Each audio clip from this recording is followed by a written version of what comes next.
Bonsoir à tous, bienvenue dans Accès Direct. On est ensemble pendant 30 minutes, c'est la dernière de la semaine avant le week-end. Alors encore un petit effort, vous êtes derrière votre télévision, mais vous êtes aussi derrière votre écran d'ordinateur ou votre écran de téléphone. Alors n'hésitez pas à commenter, à liker, à partager, voire même à poser vos questions à nos invités. Au programme ce soir, je recevrai Patrick Mignola, député de la 4e circonscription de Savoie. Il sera avec nous pour évoquer l'actu politique. Patrice Terret viendra nous parler de son site internet et de son application Les Recommandables. Et enfin, Camille viendra nous donner tous ses bons plans sortis du week-end. Bonsoir Fanette. Bonsoir. En forme avant le week-end? En forme. Alors c'est que ce soit le week-end. C'est parti pour les titres du JT. On commence avec le contrat État-région. Voilà, alors Ambition Région. Ambition Région, pardon. En fait, c'est la région qui a mis ça en place pour essayer de simplifier les financements des gros projets, limiter le fameux millefeuille administratif, etc. Donc là, ils sont venus présenter, en tout cas c'est Brice Hortefeux qui est vice-président à la région, qui est venu présenter ça à Aix-les-Bains, au Bourget-du-Lac. Et puis, on parle d'une grève. Une grève du côté de Saint-Colomban-les-Villars, c'est en Maurienne. En fait, les remontées mécaniques étaient gérées par une société privée. Depuis avril 2016, c'est la mairie qui gère directement le domaine skiable et le transfert s'est pas très bien passé. Il devait y avoir des conditions, etc. qui étaient respectées et selon les employés, c'est pas le cas. Donc c'est Guillaume Vuitton qui a été faire un petit tour en Maurienne. Allez, on passe à la revue de presse et on commence avec Bernard Fournier qui passe la main. Voilà, c'est le président du groupe, le PDG du groupe du même nom qui est installé à Thônes depuis des années. Il est en une d'Éco-Savoie Mont-Blanc. Cette semaine, Bernard Fournier a décidé donc de passer la main à 68 ans. Le patron du groupe cédera le 1er mars la direction à Philippe Crozet, qui est actuellement le directeur de l'enseigne Mobalpa. Pour rappel, le groupe Fournier, ce sont les cuisines et salles de bain maintenant Mobalpa, SoCook, Pérenne. Ils ont aussi racheté Igena il y a quelques mois. Et le groupe se porte plutôt bien avec un chiffre d'affaires en hausse de 10% par rapport à 2016. Il est de 240 millions d'euros. Il y a encore des perspectives de développement. En tout cas, donc, il passe la main sur l'opérationnel, mais il conserve la présidence du conseil d'administration et donc les grandes décisions stratégiques. Il s'en va pas vraiment. Il s'en va pas vraiment. Il lâche en douceur. Et puis, tu nous as sélectionné les plus belles randos, si on veut faire ça ce week-end, au lieu d'aller sur les pistes qui seront pleine de Parisiens. Voilà, c'est ça. Camille donnera tout à l'heure ses bonnes idées de sortie. Ça peut en être une aussi. C'est Alpe Magazine qui nous propose un numéro spécial avec les cartes. Donc pour randonner ou en ski de rando ou en raquette, en mode balade ou en mode plus sportif dans tous les massifs des Alpes, donc Mont-Blanc, Chablais, Aravis, Queyras, etc. Il y a plein de belles photos comme à chaque fois dans Alpe Magazine. Et puis voilà, plein d'idées sympas. Je crois qu'il fait plutôt beau dimanche. Plutôt dimanche, ouais. Demain repos et puis dimanche voilà, balade. C'est ça. Et puis toi, on part du côté de la vallée de l'Arve pour commencer. Oui, avec le Conseil d'orientation qui a publié le rapport Audion qui fait en fait la liste des projets de mobilité considérés comme prioritaires par le gouvernement et la rénovation de la ligne ferrée de la vallée de l'Arve n'y figure pas. Alors pourtant, pour le député haut-savoyard Martial Sadier, ce chantier est primordial, notamment dans la lutte contre la pollution de l'air dans la vallée de l'Arve. Le CEVA, la future liaison ferroviaire entre la France et la Suisse, lui, y figure. Donc pour le député de Haute-Savoie, il considère que c'est primordial de cette rénovation. Il dénonce donc un double discours, notamment des pouvoirs publics. Il estime que 10 millions d'euros sont nécessaires pour rénover cette voie ferrée construite il y a plus de 100 ans. Et la rénovation de la voie ferrée de la vallée de l'Arve ne semble pas pour tout de suite, ce que dénonce donc Martial Sadier. Il vient d'écrire au ministre des Transports et de la Transition écologique pour leur demander de revoir leur copie. Donc dossier à suivre. Et puis, beaucoup de monde ce week-end. Oui, encore plus que la semaine dernière, puisque ça y est, 2 zones sont en vacances. Les Parisiens commencent leurs vacances dès ce soir. Et ce sont 133 000 véhicules qui sont attendus sur les routes de Savoie entre samedi et dimanche, à la montée et à la descente des stations, dont 96 000 sur la seule journée de samedi. Alors dans le sens des arrivées en Tarentaise, samedi, il est prévu environ 35 000 véhicules sur la fameuse RN 90 entre Albertville et Moutier. Ce trafic pourrait donc provoquer des ralentissements, nécessitant notamment l'activation de la régulation au niveau d'Aigues-Blanches dès le milieu de la matinée. Sur la VRU de Chambéry, là aussi, la circulation devrait être dense et compliquée dans le courant de l'après-midi. Pour l'accès à la moyenne, il est prévu environ 18 000 véhicules pour la journée. Dans le sens des retours, c'est pareil, il y aura du monde, 30 000 véhicules entre Moutier et Albertville. Cette circulation pourrait entraîner là aussi des ralentissements entre Bourg et Moutier en fin de matinée avec des mesures de régulation à l'entrée du tunnel de Sciez. Et sur la VRU de Chambéry, il est probable que des ralentissements se mettent en place entre l'Aravoir et l'accès à l'autoroute A43 en direction de Lyon. Bref, il y aura du Mont-Saint-Billon. Fais attention. Heureusement, a priori, pas de neige annoncée, donc pas besoin de chaîner. Et il y aura aussi un petit peu de monde dimanche, mais ce sera un petit peu mieux si on veut accéder aux stations. Bon, on va rester au chaud. Ouais, c'est ça, on va rester là, on profite de la neige le reste de l'année. Merci Fanette, on se retrouve tout à l'heure. Va te succéder sur ce plateau Patrick Mignola, député de la MoDem de la 4e circonscription de Savoie. Bonsoir. Bonsoir. Merci d'être avec nous. Alors, on va faire un petit peu le point sur l'actu politique. Vous êtes député depuis maintenant 7 mois et on va commencer avec le projet de loi que vous êtes en train de travailler qui propose les 15 ans concernant le consentement sexuel. Pourquoi cet âge déjà ? D'abord parce qu'on a été tous choqués par les plusieurs affaires qu'on a vues ces dernières semaines se succéder où on avait des adultes, des hommes parfois de 28, 30 ans, qui avaient eu des relations sexuelles avec des fillettes de moins de 15 ans, mais parfois de 10 ans, de 11 ans. Et rien que quand on l'énonce, on voit bien ce qu'il y a de choquant, parce que la loi ne prévoyait rien jusqu'à présent pour qualifier le viol. C'est-à-dire qu'il y avait une double peine pour la petite fille ou pour le jeune garçon. C'est-à-dire que non seulement il fallait qu'il déclare le viol, et il ressentait cette souffrance en lui, mais en plus de ça, il était obligé devant le juge de prouver qu'il n'était pas consentant.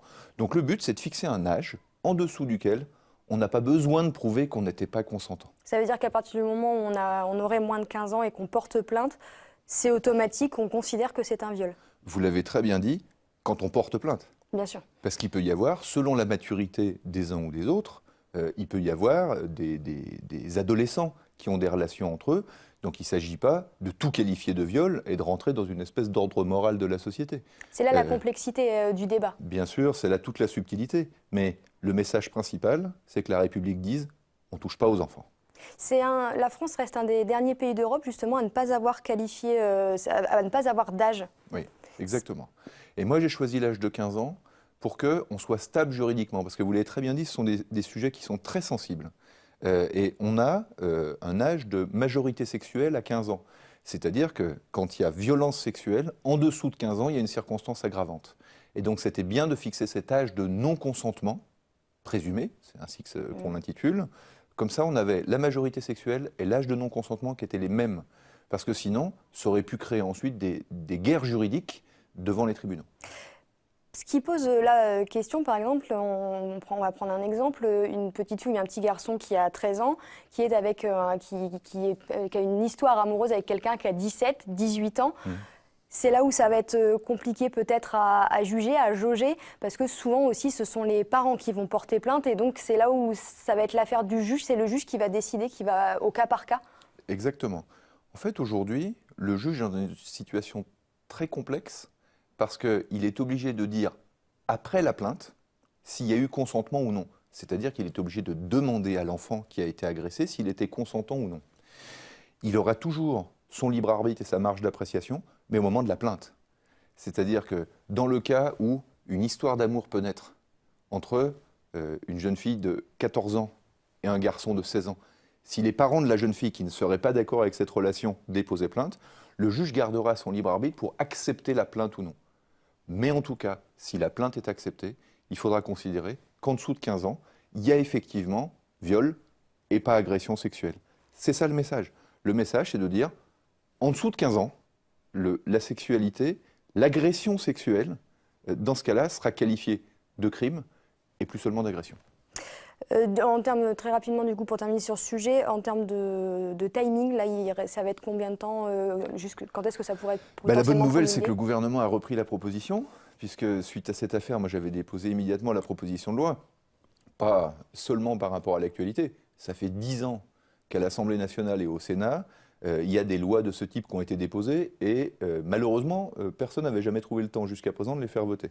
Là, en l'occurrence, Marlène Schiappa, donc vous savez qu'elle prépare une loi pour allonger la prescription de 20 à 30 ans sur le viol, parce que l'aveu, la reconnaissance, la plainte pour une femme peut venir très tard, et qui prépare une loi contre le harcèlement de rue, et pour changer les comportements entre les femmes et les hommes, va intégrer ce troisième pilier dans sa loi.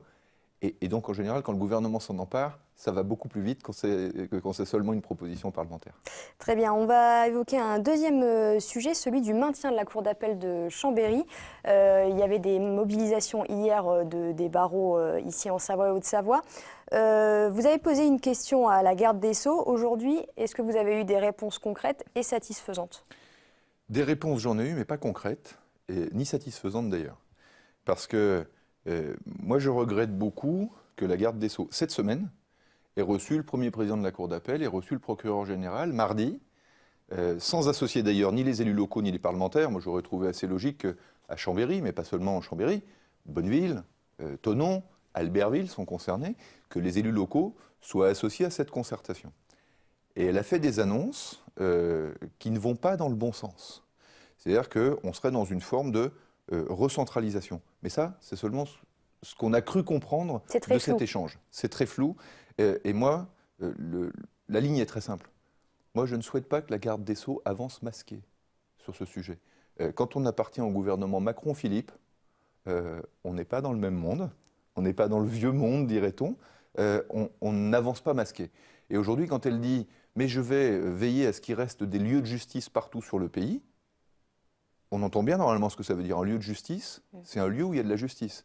Mais un lieu de justice où il n'y aurait plus ni premier président de cour d'appel, ni procureur général, bah, ça devient juste un lieu. Donc si elle veut effectivement qu'il y ait des lieux de justice, il ne faut pas jouer sur les mots. Des lieux de justice, c'est des lieux où on trouve la justice, et donc on trouve des femmes et des hommes qui la représentent. Ça veut dire qu'aujourd'hui, vous avez peur de la désertification judiciaire?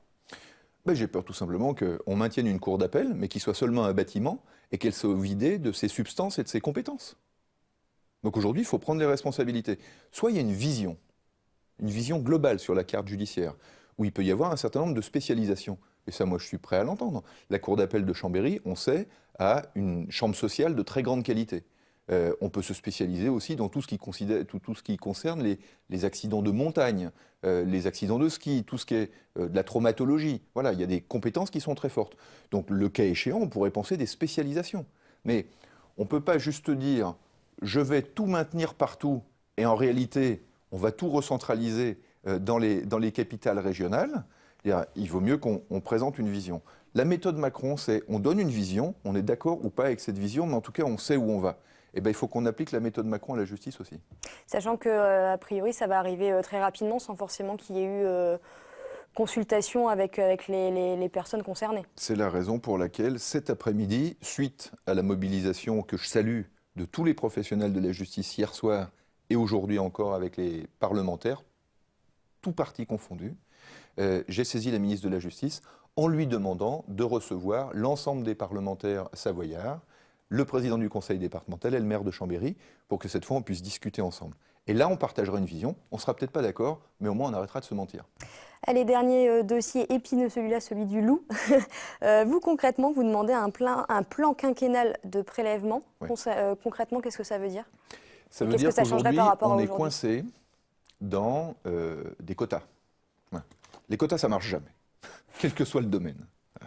Il y a un nombre annuel de prélèvements, en gros un nombre de loups qu'on pourrait tuer, qui est autorisé tous les ans. Moi, je suis favorable à un plan quinquennal. Pourquoi? Parce qu'il vaut mieux réfléchir sur 5 ans, parce qu'il y a peut-être certaines années où il faudra en tuer plus, selon le nombre d'attaques qui aura été réalisé. Je suis favorable aussi à ce qu'on puisse laisser les bergers se défendre eux-mêmes, même si c'est extrêmement difficile de tuer des loups sur le plan technique. Et puis je suis surtout favorable à ce qu'il y ait une réalité derrière le chiffre des quotas. Il faut embaucher des lieutenants de louveterie, former des lieutenants de louveterie, avoir des armes pour les lieutenants de louveterie qui permettent d'agir. C'est-à-dire qu'il faut revenir à des éléments concrets.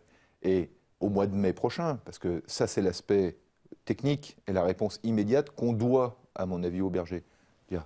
Le loup et la biodiversité ont été réinjectés en Europe. On peut être d'accord ou pas d'accord, j'ai mes convictions personnelles sur le sujet, mais l'objet, c'est même plus celui-là.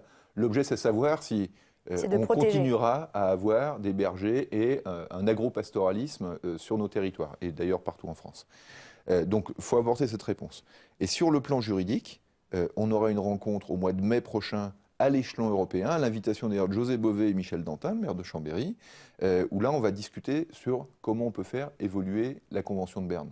Parce qu'on voit bien que la cohabitation n'est pas du tout aussi simple que certains théoriciens installés à Paris avaient pu le croire.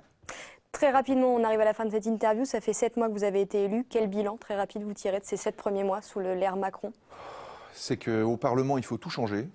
D'abord parce qu'on est trop nombreux, que la procédure parlementaire est trop longue et que ça crée des embouteillages. Or, les Français, s'ils ont élu Macron, c'est qu'ils veulent des réponses, ils veulent des résultats et ils veulent que ça aille plus vite. Donc là, il y a des sacrées réformes à faire. Pour le reste, c'est plutôt sympa de participer à cette remobilisation, cette redynamisation du pays, parce que incontestablement, le président nous a donné une autre image à l'international, et je crois qu'au niveau national, il donne une autre image qui est celle de la décision. Et c'est bien Parfois d'avoir un contesté, président qui décide. mais qui prend des décisions. On a le droit de ne pas être d'accord, et c'est certain qu'on ne fera pas tout bien, et qu'on ne fera pas toujours l'unanimité, mais en revanche, on fera tout ce qu'on a annoncé. Très bien. Merci beaucoup Patrick Mignon, on l'a compris. Il y a encore beaucoup de travail tout de même sur ce quinquennat. Merci beaucoup d'avoir été avec nous. Je vous laisse rejoindre la régie. Et il va vous succéder sur ce canapé Patrice Terré, le directeur du site et de l'application Les Recommandables. C'est notre rubrique On en parle.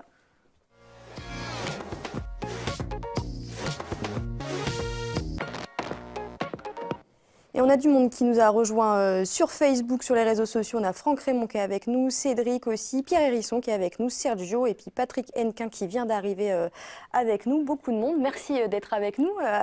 Je le disais, Patrice Terré, vous êtes donc directeur des Recommandables. C'est un site internet ou une application. Le but, recommander les professionnels, c'est-à-dire alors c'est un site internet et une application. L'objectif est très simple, il est d'apporter une autre solution, une alternative aux avis qui sont répandus sur Internet. Je pense que tout le monde s'entend à constater les limites de ces avis et des fois le côté extrêmement prédateur des plateformes qui les émettent. Ça met en péril énormément d'entreprises qui sont souvent bienveillantes à l'intention de leur clientèle. Je fréquente moi le milieu de la PME depuis très très longtemps. J'ai tout un parcours presse et je suis arrivé à un constat, si vous voulez, qu'on pouvait sortir un produit extrêmement éthique qui puisse satisfaire, répondre à cette attente et c'est les recommandables. Alors justement, comment ça fonctionne concrètement ? Alors, ça fonctionne de la façon suivante. Il y a déjà eu un travail énorme de préparation à la création de ce projet.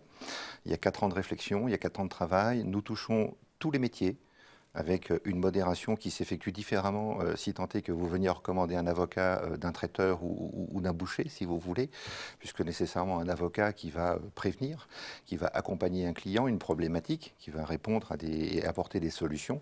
Le jour où il vient à plaider et à défendre un dossier, si vous demandez la réparation sur un critère de 100 et si vous obtenez 10, ça ne veut pas dire que l'avocat est incompétent et qu'on n'est pas en capacité de le recommander. On va le recommander sur des critères qui sont des critères d'écoute, d'humanité, de disponibilité aussi, et puis de prévention au procès, puisque finalement un bon avocat par construction, c'est celui quand il est pris à temps qui va vous éviter le procès. Donc ce sont des critères de bon sens, si vous voulez.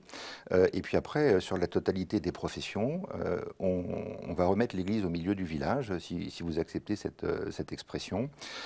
L'intérêt et l'observation qu'on a fait, c'est que des professionnels, à plus de 80%, quand ils exercent une activité, il y a la volonté de servir, il y a la volonté de bien faire. Je ne dis pas que la compétence est toujours au rendez-vous, mais quand vous voyez ce qui se passe au niveau de la restauration aujourd'hui, de l'hôtellerie, il n'est pas normal qu'un professionnel démarre la journée en appréhendant d'appuyer sur le bouton sur sa boîte mail ou sur TripAdvisor pour savoir finalement à quel niveau il a pu être attaqué, et des fois à tort, puisque vous avez des gens qui n'ont pas de capacité à juger d'un mets, d'une cuisine ou d'un ensemble de choses. Sachant que sur votre application, on peut tout de même recommander en bien ou en mal. Alors, nous avons muté et nous avons évolué.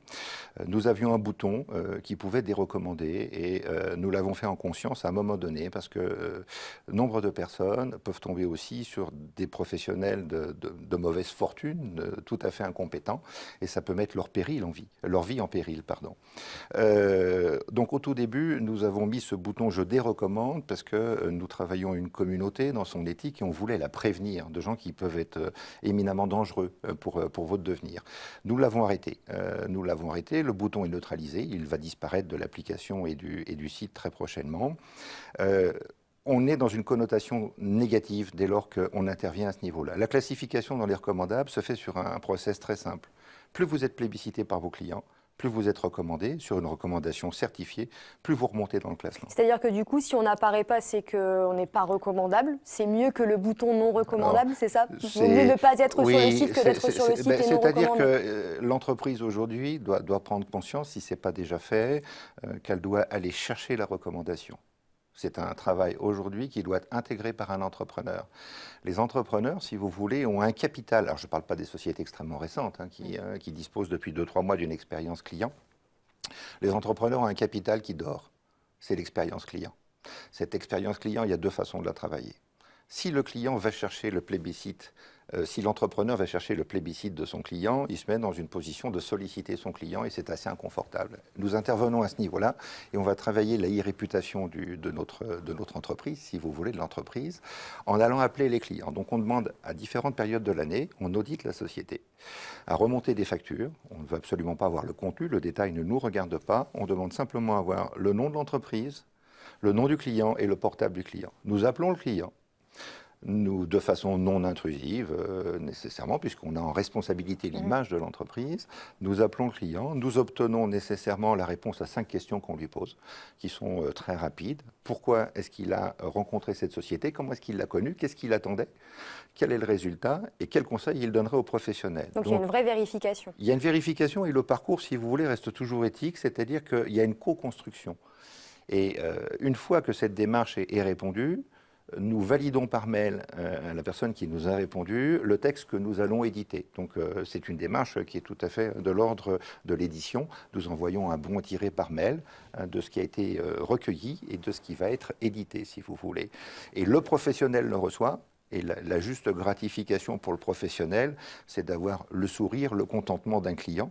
On oublie trop souvent dans notre société finalement que c'est tout aussi important que d'avoir un échange marchand, si vous voulez.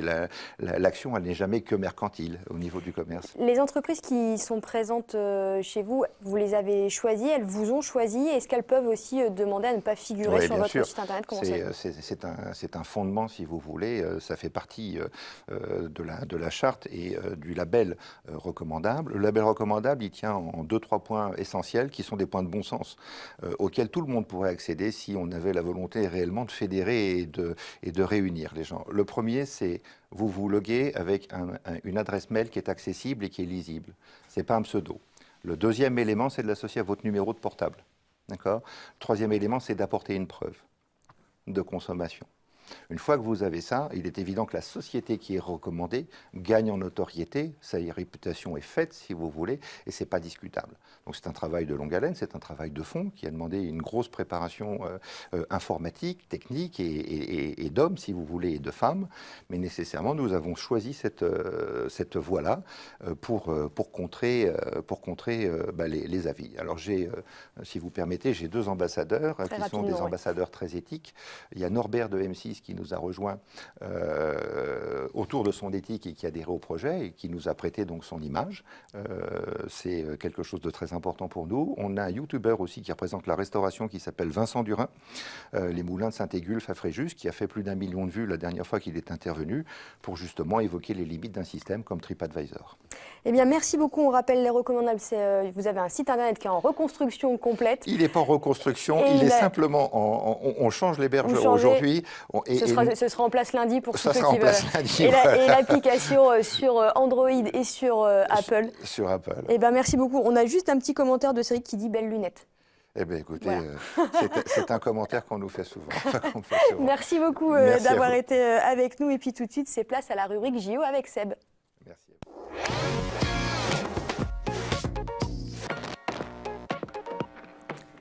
Seb, une journée encore un peu compliquée pour les Français. Oui, mi figue, mi raisin, hein, c'était bien parti. Et puis là, depuis quelques jours, c'est un petit peu plus compliqué pour les Bleus. On a quand même eu une très belle surprise ce matin avec du snowboard cross. Hier, c'est Pierre Voltier qui avait remporté donc le titre olympique. Et ce matin, c'était donc les filles. On attendait plutôt Chloé Trespeuch ou encore Nelly Moine-Locose. Et finalement, c'est Julia Pereira de Souza qui a décroché la médaille d'argent un peu à la surprise générale. Hein. C'est un rêve qui se réalise pour cette lycéenne. Elle est lycéenne à Albertville avec Tesle 2. Elle n'a pas encore son bac. Elle est âgée seulement de 16 ans et 149 jours. Et depuis ce matin, elle est la plus jeune médaillée française aux JO d'hiver. Donc voilà, une superbe performance. Elle rentre dans l'histoire à 16 ans. On voit qu'elle a été, sa médaille lui a été remise par le président de la fédération, Michel Dion. Donc voilà, la très belle surprise de ces Jeux. Déception en revanche pour Chloé Trespeuch, je l'ai dit, qui a chuté en finale. Elle termine 5e. Elle était en lice pour la 3e place. Malheureusement, elle a chuté sur la dernière réception. Nelly Moelle-Nocos et Charlotte Banks ont-elles été éliminées en demi-finale. En ski alpin, on va saluer la très belle performance de Blaise Gizendanner, le chamonnière, qui prend la 4e place du Super G. C'est donc la médaille en chocolat pour le skieur de Chamonix, mais ça reste un très très bon résultat. On ne l'attendait pas forcément aussi haut dans la hiérarchie. Les autres Français sont plus loin. Adrien Théo est 15e, Maxence Musaton 18e et Brice Roger 19e. Toujours en ski alpin, Michaela Schifrin a échoué dans sa quête de remporter le slalom après avoir été titrée en géant. L'américaine n'a terminé que 4e d'une course remportée par la suédoise Frida Ronstotter. Nastasia Noens s'est classée 20e. Au rayon des mauvaises surprises et surtout des déceptions, la nouvelle 5e place de Maurice Magnifica sur les 15 km libres en ski de fond. Beaucoup de regrets donc pour le natif de Salanches qui était au bord des larmes, qui a vraiment été submergé par l'émotion. Ça veut pas. Voilà, après cette nouvelle 5e place, il avait terminé 5e du skiathlon et malheureusement il ne parvient toujours pas à glaner de médaille olympique en individuel. En patinage artistique, mauvaise soirée pour Chafik Bessegué qui se classe seulement 26e du programme court cette nuit. Par conséquent, il ne sera pas qualifié pour le programme libre puisque seuls les 24 premiers peuvent poursuivre la compétition. C'est toujours aussi compliqué pour le patinage artistique français. En individuel, je précise, parce qu'on attend beaucoup du couple de danse, Gabriela Papadakis et Guillaume Cizeron. Beaucoup de choses à voir pour ce week-end. J'ai fait une petite liste, petite liste non exhaustive. En ski alpin, le Super G Dame avec Tessa Worley qui voudra sûrement repartir de l'avant après son faux départ, on va dire, en géant. Donc ça, c'est prévu ce samedi. Et le géant homme, justement, qui a prévu dimanche avec deux manches, une à 2h du matin, une à 5h15. On attend énormément du duel entre les Français, Alexis Pinturo, Victor Muffin-Jourdain, Mathieu Fèvre et Marcel Hirscher, bien sûr. En biathlon, les 2 mars start auront lieu samedi midi pour les filles, dimanche midi pour les hommes. Martin Fourcade aura lui aussi à cœur de renouer avec le podium olympique. Et une très très grosse chance de médaille avec Tess Le 2 qui fait partie des favorites du concours de slopestyle en ski freestyle. L'épreuve a lieu demain matin. Chez les hommes, c'est Antoine Adélis qu'on connaît. On a vu un reportage qui défend les couleurs bleu, blanc, rouge. Il a rendez-vous lui dimanche sur le slopestyle. Et enfin, les fondeurs et les fondeuses disputeront ce week-end le relais avec comme le biathlon, samedi pour les femmes, dimanche pour les hommes. Et il y aura du short track avec Thibaut Fauconnet qui va courir un quart de finale un peu particulier parce qu'il sera entouré de 3 Sud-Coréens. Oula, ça risque d'être compliqué pour lui. Très compliqué, donc quart de finale sur 1000 mètres. Et chez les filles, Véronique Pierron et Tiffany Huot-Marchand seront aussi sur la piste courte. Ok, gros programme, on espère des médailles lundi. Ouais, parce qu'on est bloqué à 7, là, le tableau des médailles. On est bloqué à 7, 3 médailles d'or, 2 médailles d'argent, 2 médailles de bronze. Il reste une grosse semaine pour arriver à 20. Il va falloir ça va être s'activer. compliqué. On sera très loin peut-être des 25 médailles que Pierre Boucaud avait prévues. Merci Pauline. Merci beaucoup Seb. Et puis donc Camille va nous rejoindre pour sa rubrique Dans mon calepin. C'est un record.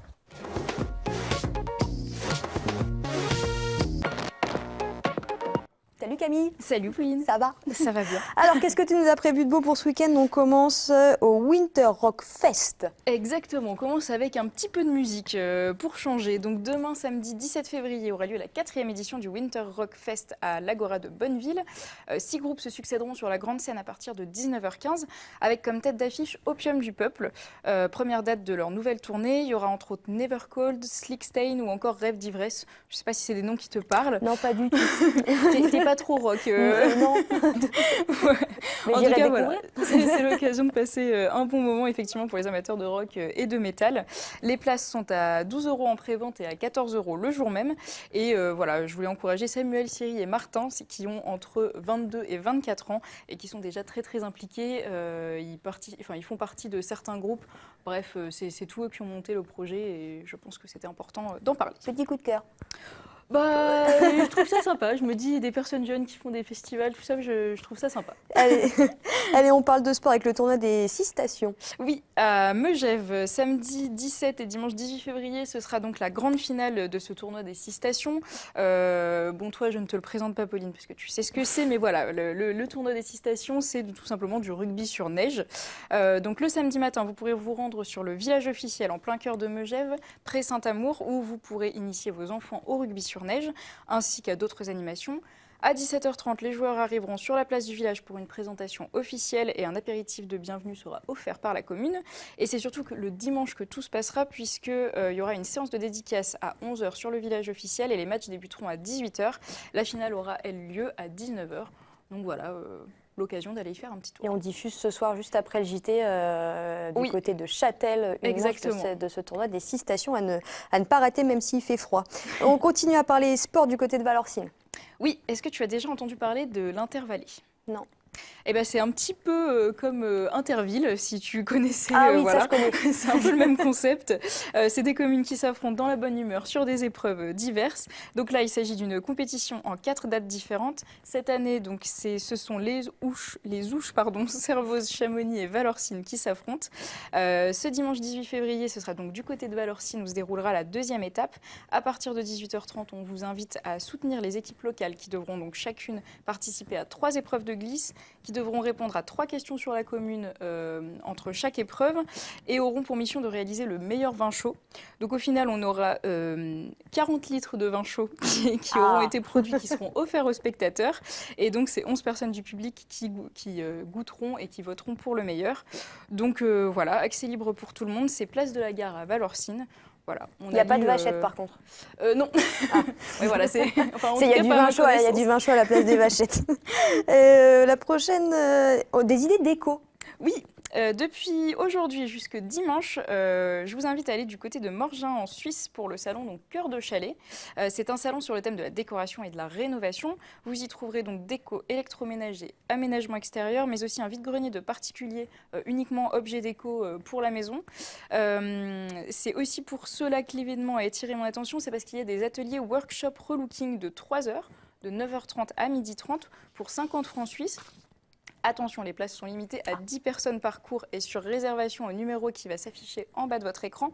L'idée, c'est donc d'amener les participants à réfléchir au relooking de leur habitation, de venir avec leur plan maîtrisé, histoire d'avoir quelque chose quand même de concret, hein, sinon c'est Et ça t'intéresse grandement? Ça, moi, ça m'intéresse, oui, totalement, je suis dans la période.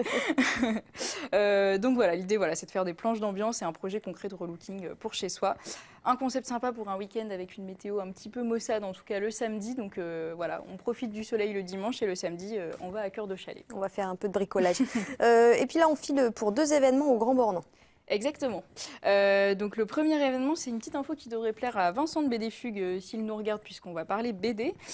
Du samedi 17 au jeudi 22 février à l'espace Grand Beau au Grand Bornand, il y a donc une exposition de Charles Berberian, qui est un auteur majeur de la BD française. Exposition, oui, mais c'est surtout le concert dessiné qui aura lieu le jeudi 22 février de 18h30 à 19h45 qui fait que je parle de cet événement. Donc Charles Berberian se livrera à une performance artistique en direct et en public aux côtés du musicien Bastien Lallemand. Ce sera donc un concert dessiné pour composer une œuvre unique et éphémère. En tout cas, je pense que le mix des 2 arts peut très bien c'est très donner original, de très jolies choses. Voilà, entrée libre dans la limite des places disponibles. Donc pareil, si vous voulez vous inscrire, vous pouvez aller sur le site du Grand Bornand ou directement à l'Office de tourisme. Et puis toujours au Grand Bornand, on reparle ski. Exactement. Et avant toute chose, je te propose de regarder le petit teaser de cet événement. Aujourd'hui, j'étais faire de la rando. Où ça? Au Jaloux. Mais là, avec tout ton matos, tu vas où? Je fais une sortie ski de fond en nocturne avec des champions. Tu veux venir? Ouais, non merci. Salut. Bon bah à plus.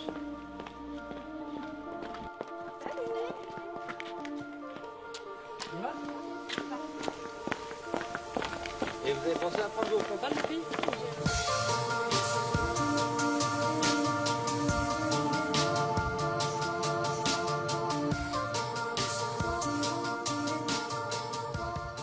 Ça a l'air plutôt sympa. Voilà, donc ce sera donc ce mercredi 21 février au Grand Bornand. Cet événement se tient donc dans 3 sites nordiques. L'info m'était passée sous le nez, mais j'en profite parce que là c'est l'avant-dernière date, donc c'est maintenant ou jamais.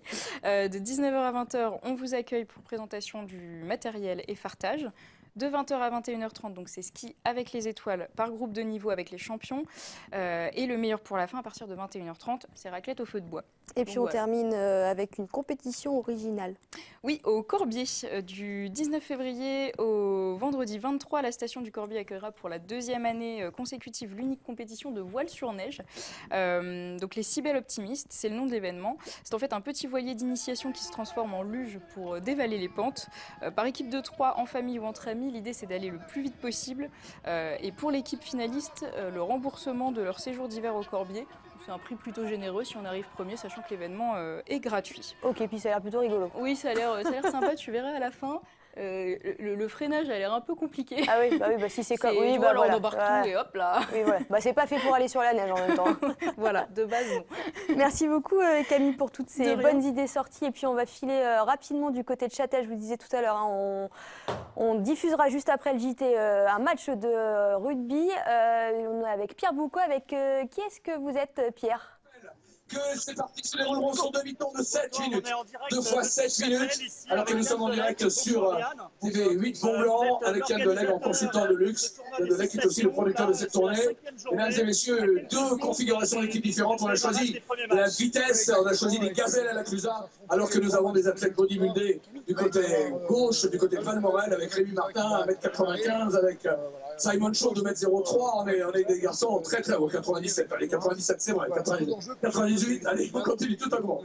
Allez, on va se retrouver dans quelques secondes. Mesdames et messieurs, regardez bien cette première partie de 7 minutes. Le Shifumi pour déterminer le coup d'envoi.